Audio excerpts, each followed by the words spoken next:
Good morning. I want to thank everybody for coming here today. I think the first thing everyone in the room could probably say is you just can't imagine these things happening to anybody. I just can't believe that anybody would have the fortitude to do some of the mean things that we know happens around sex and labor trafficking. So today we're here to talk about the steps Florida is taking to protect our most vulnerable population. Children and families who have fallen victim to trafficking, and there are a lot of people here today who play a large role in ensuring the safety and well-being of Florida families and children. Florida's Attorney General Pam Bondi is here, and she does a great job. She is clearly somebody that's been focused on this from the time I met her, and does a great job, so congratulations.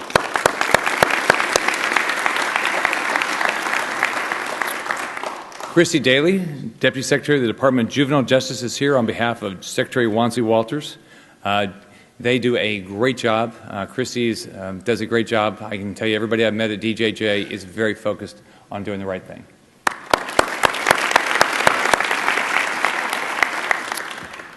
Esther Jacobo, there goes the awards. So, it was really nice, by the way. Okay. Esther Jacobo, Interim Secretary, Department of Children and Families, is here. DCF works very closely with DJJ. Esther does a great job and really cares about children and families. So where's Esther?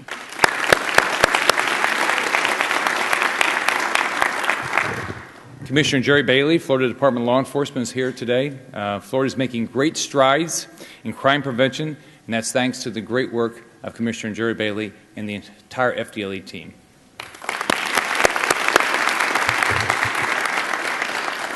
Ken Lawson, a native, is here, Secretary of the Department of Business and Professional Regulation. He does a great job ensuring Florida businesses succeed. He's working very diligently to make sure this is an easy place to do business.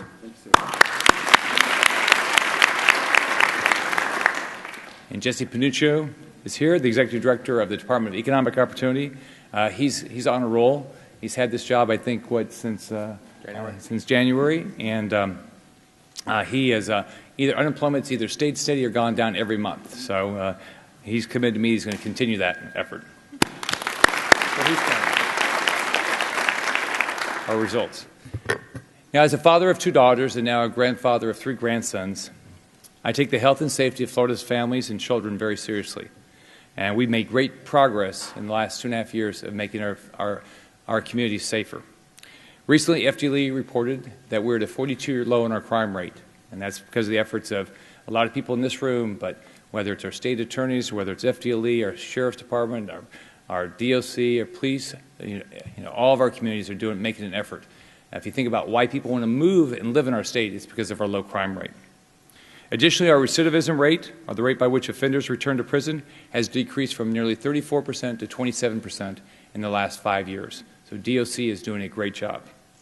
While these figures demonstrate that we are improving in our efforts to protect our loved ones, the reality is that even one violent crime is one crime too many. As law enforcement becomes better at targeting offenses, criminals often go underground to commit horrible crimes like human trafficking. Human trafficking is a form of modern-day slavery that affects more than 27 million people worldwide, including an estimated 2 million children who are trafficked for child labor and sexual exploitation. In the United States, the Polaris Project advocacy group estimates approximately 100,000 kids are trapped in the commercial sex trade of human trafficking right now. 100,000. To better protect our children, I signed the Safe Harbor Act and House Bill 7049 to help fight human trafficking by increasing the prosecution of criminals who exploit our children and also provide better services to the victims who are rescued from these heinous crimes. Unfortunately, this modern crime is difficult to pinpoint, and in many cases, law enforcement agencies struggle to identify victims. A majority of victims are children who ran away from home. As these vulnerable children search for shelter, food, and support, sex traffickers prey on them to gain their trust. Once these children become dependent, these predators trap them in the sex trade as a way to make money. Last year, our Department of Juvenile Justice took great steps in supporting children by creating the first ever victim identification pilot project to identify victims of sex trafficking and coordinate with the Department of Children and Families to get these kids in a supportive environment where they feel safe. The first of its kind program was implemented in Broward, and shortly after, in October 2012, DJJ extended it to Miami-Dade. The program also expanded to Orange County at the beginning of February this year. When people hear the term human trafficking, we often think only of sex trafficking, but labor trafficking is also a form of human trafficking that we're tackling in Florida.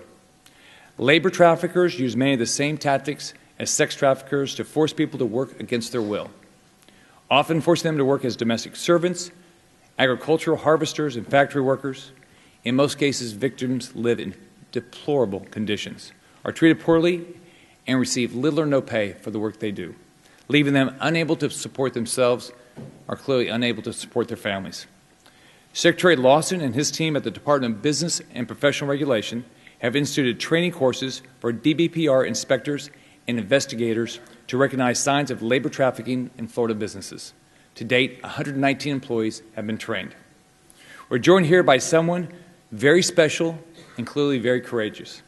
Talicia Espinosa is a survivor of human trafficking. We had an event in Miami, probably I think it was February or January, and Allison Good was somebody that had been trafficked when she was 5, and I just remember her story. Trafficked by her relatives. I think she finally found a church that started helping her when she was 19. I think she was 23 at the time. And you just can't imagine these stories. But Talicia is going to do something very difficult, and she's going to come up and tell her story today.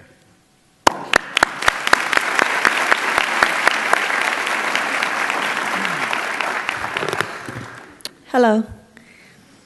My name is Talicia Espinosa, and I'm a survivor of sex trafficking here in the U.S. I was born and raised in Miami, and from the age of 4 to 9, I was sexually molested by 3 men. There was a lot of abuse in the home, and my mom had to give me up into the foster care system. When I turned 12, my mom got me back, but returned to drugs. And I started having sex, skipping school, and running away from home. I even dropped out of school in the 10th grade. With so little self-worth, at 19, I turned to stripping. While working one night, this man came in. He was well-dressed and good-looking. He stood out from all the other men who would come into the club. That night would change my life forever. A few months passed of him just getting to know me. I didn't really ask a lot of questions back then. I was very naive. And during a conversation, he asked me how I felt about traveling. That intrigued me. He asked me if I would leave with him, and I said yes. He took me from Miami to Cleveland, Ohio. All the while, I still didn't know that he was a pimp. That night when we got to Cleveland, he had me change my clothes in the van that we had traveled in. And he told me exactly what to do. I didn't ask any questions. I did everything he said because I thought that if I didn't, something bad would happen to me. I came in from working that night, and the words he said to me after asking for the money I had just made melted my heart. He said, "I'm proud of you. You're the only one who did everything that I told them to do." You see, I had never had a man in my entire life tell me that he was proud of me. And so now I wanted to do everything that would make this man love me. And I also thought that after that night that no man would ever want to be with me if he found out that I was a prostitute. So I settled in my mind that this was all I was going to be. This would be 4.5 years of working 7 days a week all over the U.S. My quota was $500 to $1,000 a night, and I would have to perform sex acts with about 20 to 40 men a night. I was raped, had guns and knives pulled out on me, and had to jump out of cars. And that was just from the Johns.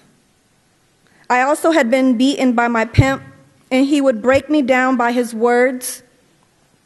And then to make things right, he would have sex with me or buy me nice gifts. In 2001, after living in Las Vegas for a while, I told him I couldn't do it anymore. I told him this before, and I had left twice during that 4.5 years, but always came back. But this time was different. He ended up leaving the next day, and I haven't seen him since. After leaving Las Vegas, I came back to Florida, and I started stripping because that's all I knew. And I got sick. And this sickness lasted for an entire year, alongside of severe panic attacks, where I couldn't even leave my house. As I wrap it up, I have to say that my story wouldn't be complete without sharing that I was given my first Bible in 2001. And from that day,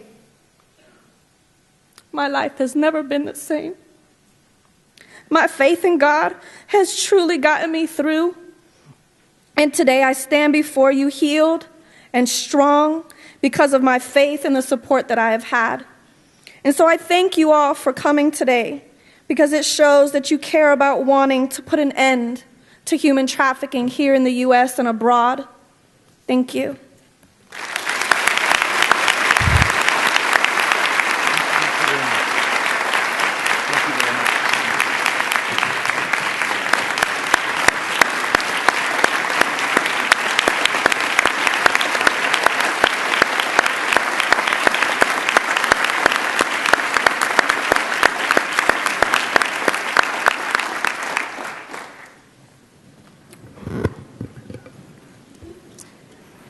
Delcia, we're honored and thankful that you're willing to do this. The worst thing is that we know there's too many other individuals like you out there. And, the best thing is we hope your story gets more people, more individuals focused on this, so we don't have 100,000 children in human trafficking, and we don't have 27 million people worldwide in human trafficking. You just can't imagine that how anybody would do this to somebody else. At this time, I'd like to recognize 3 individuals who have gone above and beyond to fight human trafficking in Florida. First, if Sergeant Patrick Gookian would come up.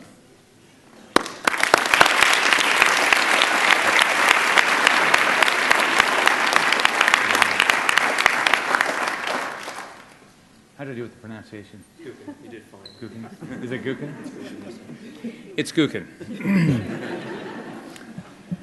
Sergeant Patrick Gookin is currently employed by the Orlando Police Department, where he has served with distinction as a sworn law enforcement officer since 1997. In Orlando and throughout Central Florida, he has taken the lead within the law enforcement community to train law enforcement officers on the best practices in recognizing and investigating human sex trafficking offenses. Over the past year, he has attended hundreds of hours of training throughout the United States on human sex trafficking in an effort to expand his knowledge. With his continuous training and personal experience, he has developed law enforcement and civilian enforcement training. He has made 50 human sex trafficking training and public awareness presentations over the past several months. As a direct result of his proactive training, 2013 has been a banner year for the rescue of juveniles and adults from a life of forced sex trafficking in Central Florida. Here, those directly trained by him have rescued 6 juveniles from forced prostitution over the past year, the youngest of which was 14 years old. His efforts have clearly saved lives. Please join me in honoring Sergeant Patrick Gookin as the Florida Human Trafficking Summit 2013 Law Enforcement Officer of the Year.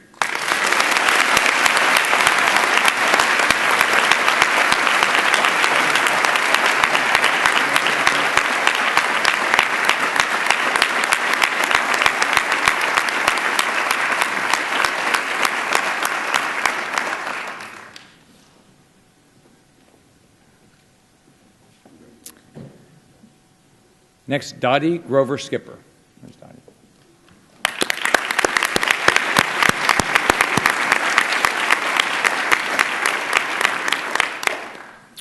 With years of serving as an advocate for human sex trafficking with the Clearwater Tampa Bay Task Force on Human Trafficking, the Heart Dance Foundation, and their Habab Project, Miss Dottie Grover Skipper recently spearheaded the planning and implementation of the Hillsborough County Commission on the Status of Women's 2013 Fall Forum on Sex Trafficking of Minors. In response to reports and recommendations received from this forum, the Hillsborough County Board of Commissioners unanimously voted to develop a community-wide awareness campaign on the issue of human trafficking. Dottie's efforts did not stop there. Based upon relationships established and strengthened through the forum, Dottie was asked to chair the community campaign against human trafficking and the Tampa Sex Trafficking Collaborative. To enhance these efforts, Dottie mobilized over 60 organizations to collaboratively establish a unified message that ensures all partners speak with one voice of the need to bring the tragedy of human trafficking to resolution. She also established work groups throughout Pasco, Hillsborough, and Pinellas counties focused on prevention, emergency victim services, awareness, legislation, housing, and fundraising. In addition, Dottie worked in conjunction with the WEDU, the Hillsborough County School System, and local law enforcement agencies to organize a regional One Voice awareness campaign to be unveiled during Human Trafficking Awareness Month this January. Giving freely of her time and without any financial compensation, Dottie has embraced the identification, rescue, and safety of those caught in the heartless web of human trafficking as the mission and ministry of her life. Please join me in honoring Dottie Grover Skipper as the Florida Human Trafficking Summit 2013 Advocate of the Year.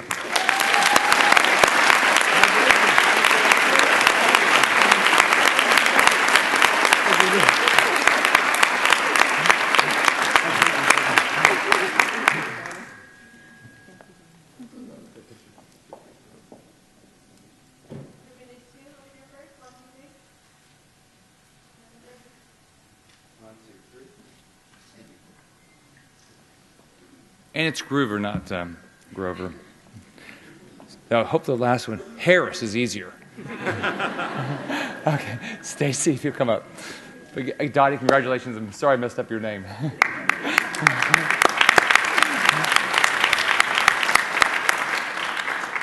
Stacy Harris she's got a wonderful family. They're all here. Is the Assistant United States Attorney, Middle District of Florida, Tampa Division. Ms. Harris has made a significant contribution to the state of Florida through several human trafficking prosecutions, including, most recently, the federal prosecution of Waylon O. Rodriguez. This is the first person to be sentenced to life for sex trafficking in Florida and one of only 10 in the country.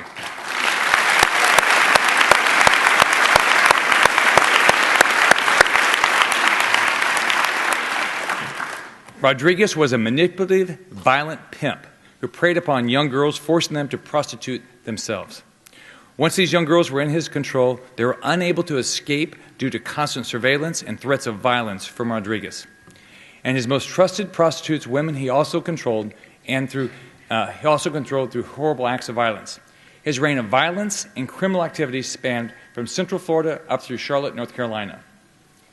Ms. Harris and her team spent hundreds of hours preparing for Rodriguez's trial, including meeting with the victims and their families, ensuring that needed services were provided to the victims, and providing continuous support before, during, and after trial to these vulnerable young women and their families. As a result of her efforts, several victims and their mothers testified at trial and sentencing. That could not have been easy, leading to a successful prosecution and imposition of a very significant prison sentence. To date, Ms. Harris has prosecuted more than 10 defendants in federal court for sex trafficking-related charges. In addition to being an outstanding prosecutor, Ms. Harris has been a presenter at the International Association of Human Trafficking Investigators, taught domestic minor as both a... So, that's the page. She's taught worked with judges and lawyers and professors in Brazil in preparation for the 2013 World Cup and 2016 Summer Olympics, and instructed attorneys at the Florida Attorney General's Children Legal Services on how to identify child sex trafficking. She has been recognized by the FBI for accomplishments regarding human trafficking. Please join me in honoring Assistant U.S. Attorney Stacy Harris as the Florida Human Trafficking Summit 2013 Prosecutor of the Year.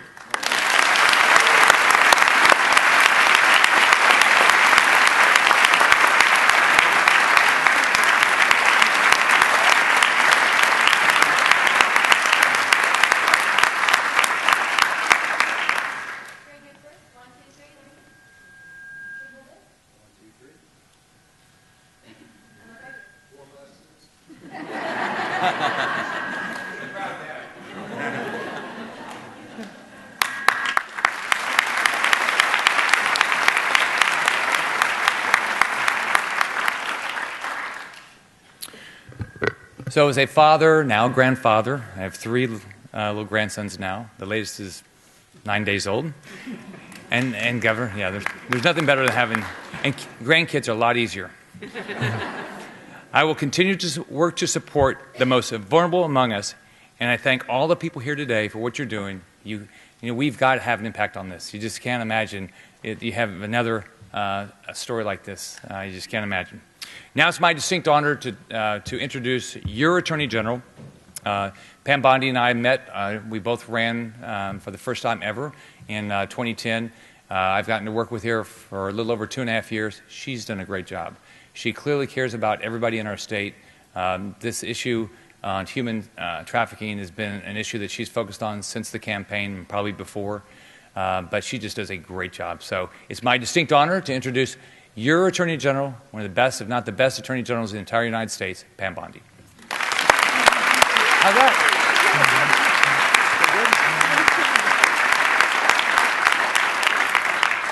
And Governor, I just cannot tell you, I'm with this man all the time and his family, and he is working tirelessly for you. Not only is he's doing what he said he was going to do. He is bringing jobs to our state. He is helping our economy every single day. And thanks to the help of Jesse over there, they are doing amazing work. But he also cares about law enforcement issues deeply.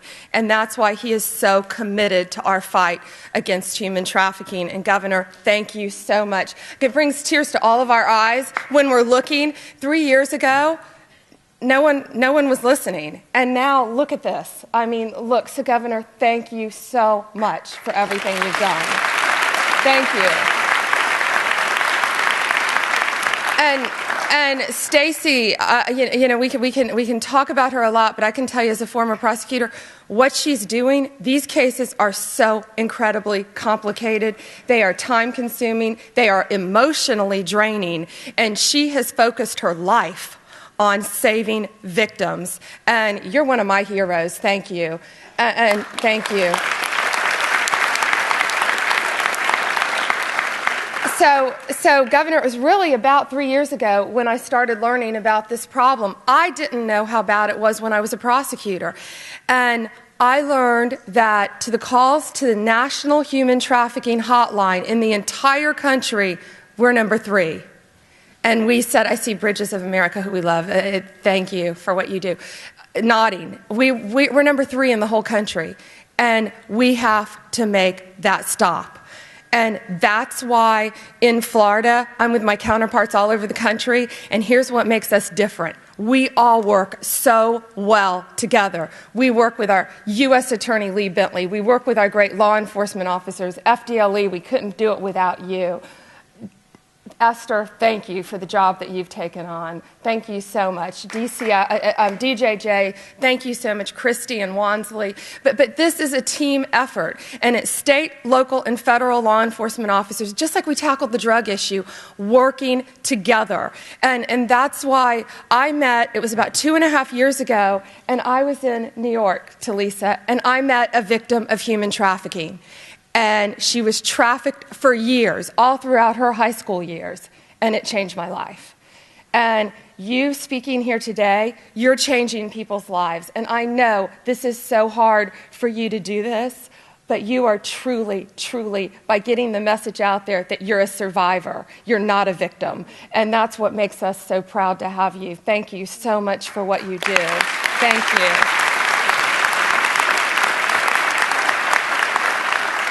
So when we decided that we had to do something all working together in the state, we went to the, this is no exaggeration, the world-renowned expert Terry Coonan, who you're going to hear from a lot today. No, stop being modest. This man is an expert in human trafficking, and everything I'm going to tell you that we've done about human trafficking is thanks to Terry working by our side with Jen Meal.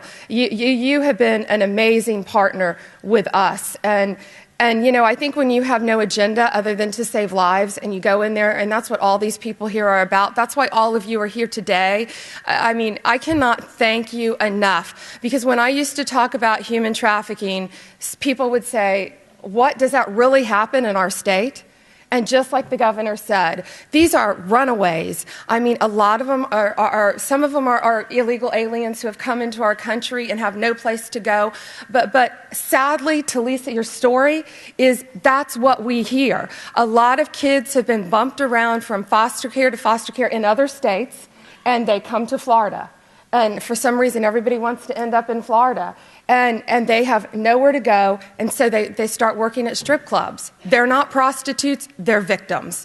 And they are taken out of those clubs by these traffickers, and they are immediately addicted to drugs, strong drugs. And that's one of the cases that we just made, my statewide prosecutors, where they were going into these clubs to get these young women. So we've tried to attack this on all fronts, legislatively, to give our statewide prosecutors the jurisdiction to go after these. I can tell you all our state attorneys are doing an incredible job, and the U.S. attorney, I mean, you're leaps and bounds ahead of what we're trying to do now. Thank you. But we have legislation now where we could have the authority to do wiretaps, and that was very important to us. And Governor, right when you signed that legislation, we went up on a wire, and I guess you saw right here in Tampa Bay, nice homes were all over the news where these victims were being held captive. Held captive. One was beaten so badly she had to go to the emergency room, yet was scared to tell and went right back into that environment afterwards. So thanks to you signing that legislation, Governor, we've saved many victims. It's still ongoing. It's going to be a very large number. Thank you. Thank you for that, and we're working hard on that. So we've also decided, working with Terry, we said we can't just do this as law enforcement officers. We have got to make it we have got to approach this from every angle. And so one of the things we did, we worked with, thank you, Jerry Bailey. Thank you so much, Director, for what you do with FDLE. FDLE developed a 2-hour training class for law enforcement officers. One of the biggest problems we found is people don't know what to look for. And if you're listening at home, this is so important. You don't know what to look for. So that's why, even our law enforcement officers, so they get 2 hours towards their training that they have to do. They can even watch it online in their patrol cars as to what to look out for with human trafficking. And that's so important. So then we started talking. We started thinking, what else can we do? And where are many of these victims taken to be trafficked? Truck stops. The only time sometimes they're free from their captor is to go in a convenience store to use the restroom. Motels. So we partnered with the business community. The president of the Trucking Association happens to be a woman. Not that men are not just as interested, but she was on board from day one. And we have some great truckers out there.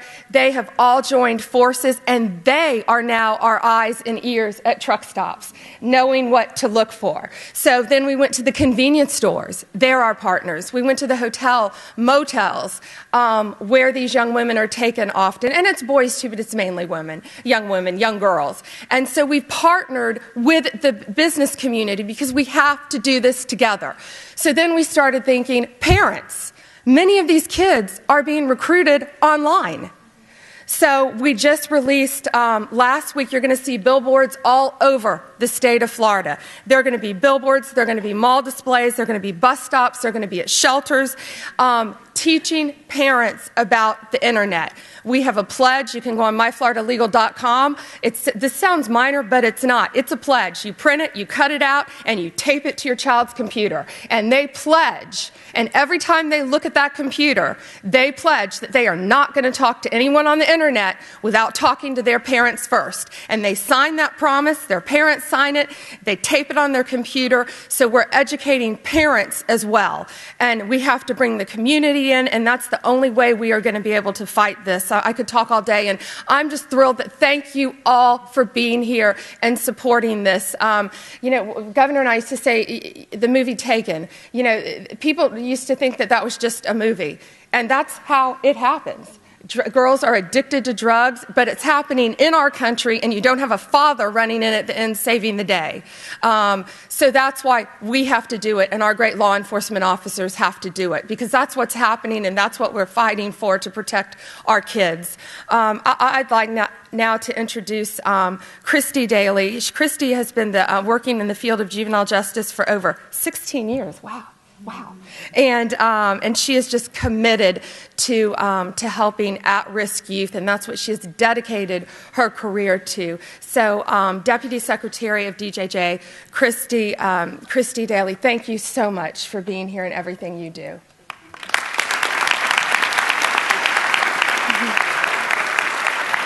Good morning. On behalf of Secretary Walters, who unfortunately couldn't be here today, I want to thank Governor Scott and Attorney General Bondi and the other state leaders who are here joining that will be sharing a few words with you today. I'd also like to take the opportunity to thank University of South Florida for hosting the event here today and acknowledge the other state agencies who sit on the Interagency Human Trafficking Work Group and have been an integral part of making the second statewide Human Trafficking Summit a reality. The Department of Health, Fish and Wildlife Conservation Commission, the Florida Highway Patrol, the Agency for Persons with Disabilities, and the Department of Education. As a result of these efforts, so many in this room have made our state just make complete great strides in our fight against human trafficking, and this summit is a testament to that progress. There are twice as many participants this year than we had last year, and there's hundreds more joining us by webcast today. Today, we are raising awareness about human trafficking and taking concrete steps to ensure that Florida has the infrastructure we need to prevent human trafficking, as well as to tailor our services and make them available to help victims become survivors, like Talicia, who her bravery and resilience is evident as she stands here with us today. Talicia, thank you for sharing your journey and for being a voice for the millions of victims. Collaboration and communication is key to achieving our goal of ending human trafficking and making Florida the safest state in the nation for our children and families. It's impossible for one single agency to combat a crime as complex as human trafficking. It takes a multi-agency approach, tackling the issue at every single angle to get this accomplished, and we could not be more proud than the team that we have here in Florida. Today, thank you for joining us, and as we walk out the doors this afternoon, Florida will have hundreds of professionals, more trained and professionals from countless fields across the state, equipped with tools to the necessary tools to put an end to this horrific crime, and for that we should all be proud.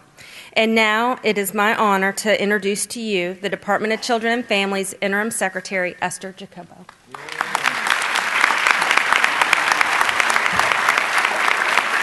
Thank you. Good morning. I cannot tell you from the perspective of the Department of Children and Families how important the safe harbor legislation was to us.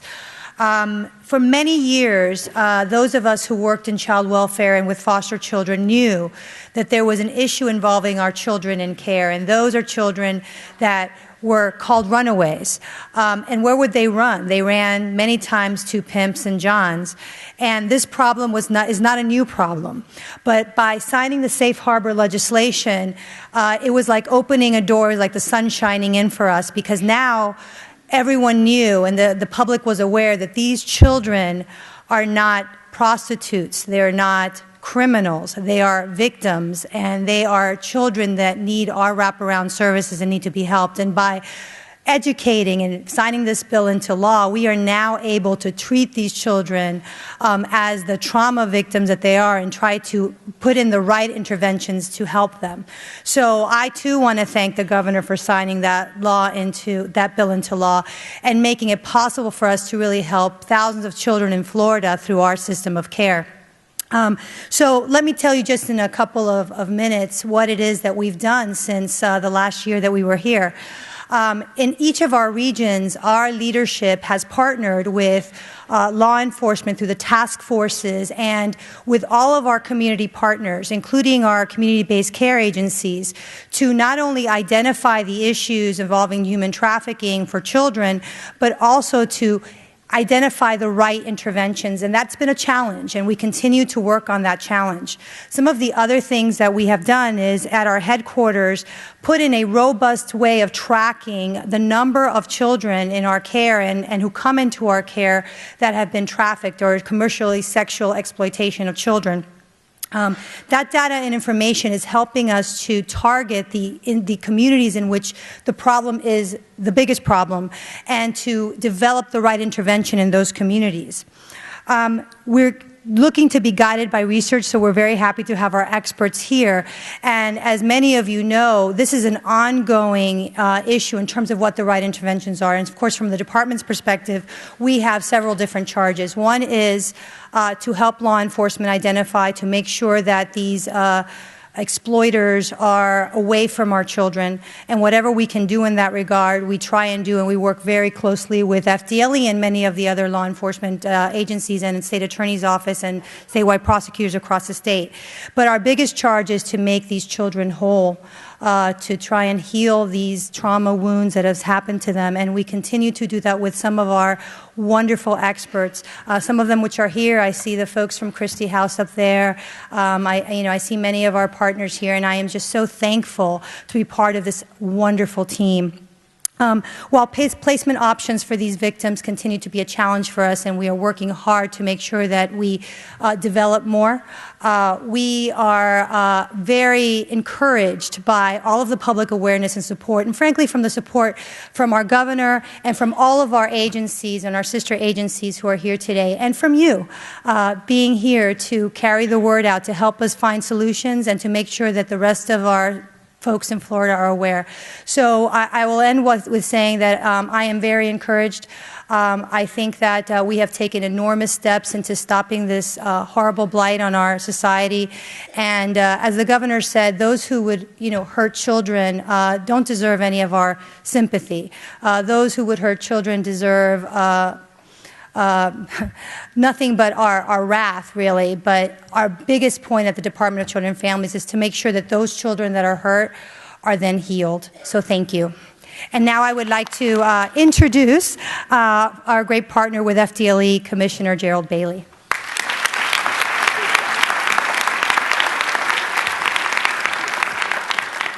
Thank you, Madam Secretary. As you've heard a little bit of this morning, and you will hear more of as you go into the breakout sessions that some of our staff, some of our members, some of our agents are involved with, that FDLE has a very unique role in combating human trafficking, as most of the cases that you will hear about, most that are coming into this state, are being handled by local law enforcement, by the police departments and sheriff's offices out there. Our agents become involved in multi-jurisdictional investigations or the investigations of highly organized trafficking rings. We either assist in the investigation or in some cases act as the lead based on the needs of the particular agency that we're dealing with. Our crime intelligence analysts, our cyber analysts routinely assist local law enforcement with casework. And of course, our crime labs end up analyzing evidence that may be taken during these investigations. When people think of FDLE, they do often think of our investigations and our forensics, and that is one of our key roles, but we also deliver critical training, not just to the law enforcement community, but the criminal justice community as a whole.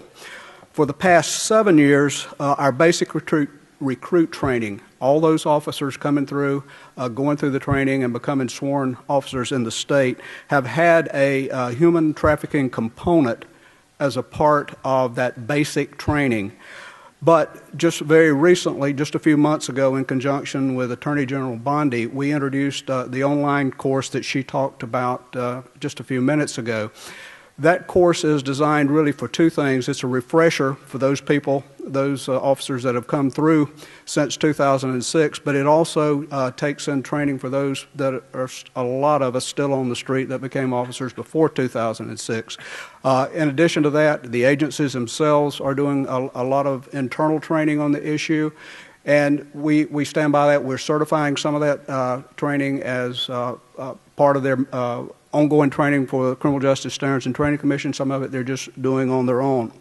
Now, in 2011, we were ranked third nationally in number of calls coming into the National Human Trafficking Resource Center. We know that it's a growing problem in our state, but as I speak to you today, we really don't understand the extent of the problem. We don't have consistent data, but that is going to change soon. In 2014, January 1 next year, law enforcement agencies across the state, and we have all the sheriff's offices and almost all the police departments that participate in our uniform crime reports. It covers over 99% of the citizens of our state. And January 1, they will start collecting data on human trafficking offenses and human trafficking arrests. And that data will not only show us the extent of the problem, but it will allow us, those of us in law enforcement, to better focus our resources on the problem. It is going to be a great help to this, what is going to be an ongoing long-term initiative. Each of us has an important role in the fight. Department of Business and Professional Regulation, Secretary Ken Lawson is here to discuss his agency's part of this battle. Mr. Secretary. Thank you, Commissioner.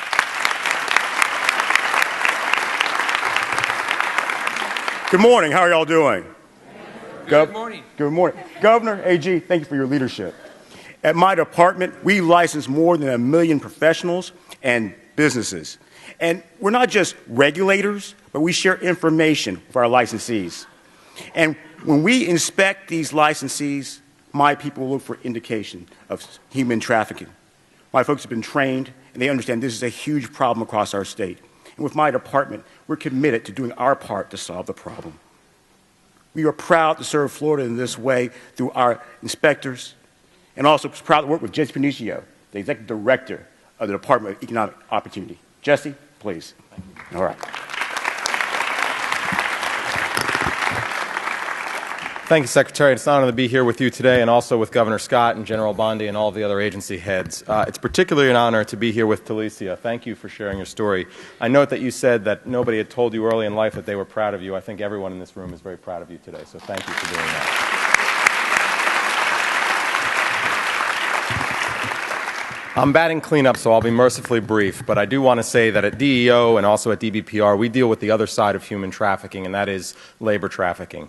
We have the opportunity at DEO to speak every day about the great news for our economy, that we are leading the national recovery, and that there's terrific news for Florida families about getting back to work. But there is a negative side in our economy right now, and that is labor trafficking. We need to ensure in this state that everyone is sharing in the opportunity we have, that everyone has the right to work and to be justly compensated. And that's why it's so critical that we train at DEO our workforce staff and our farm worker outreach staff to understand the signs of labor trafficking. We have a hotline that the public can call, 1-800-633-3572, again, 633-3572. So if you see the signs of labor trafficking, you can report that to our agency, and we get that out to our partners in law enforcement. But it's absolutely critical that we do these trainings, that we understand that there are forced labor camps in our state and in our country, and that we do everything we can to eradicate that so that every citizen of our state can take part in our terrific economic recovery. Thank you very much. I look forward to answering questions later.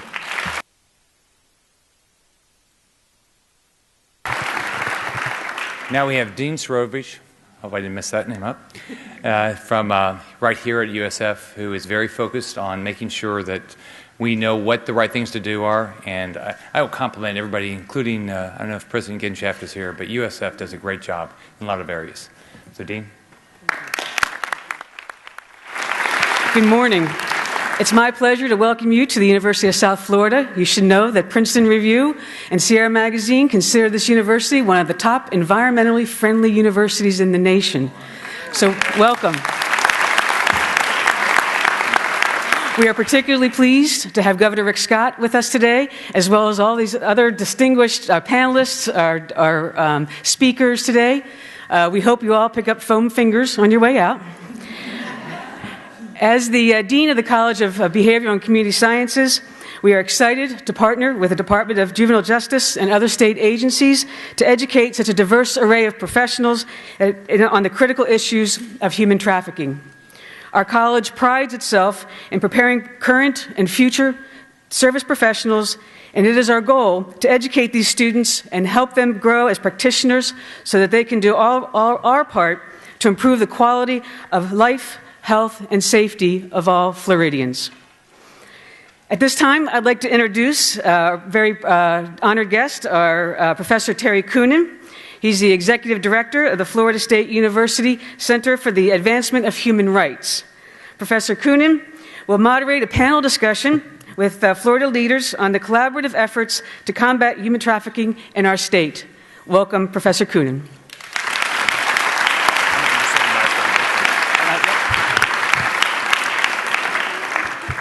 Before the professor comes up, I just want to thank everybody for coming today. I think everybody that spoke up here, the whole goal is that we have an impact. That when we see each other again in a year, that something positive is going to happen. And it's not going to happen just because we had a lot of conversations, but we saved some children, some individuals around the state, and we changed the discussion. So thank you again, everybody, for being here today. Thank you for your commitment, and hopefully we'll have a big impact in the next 12 months. Have a great day today.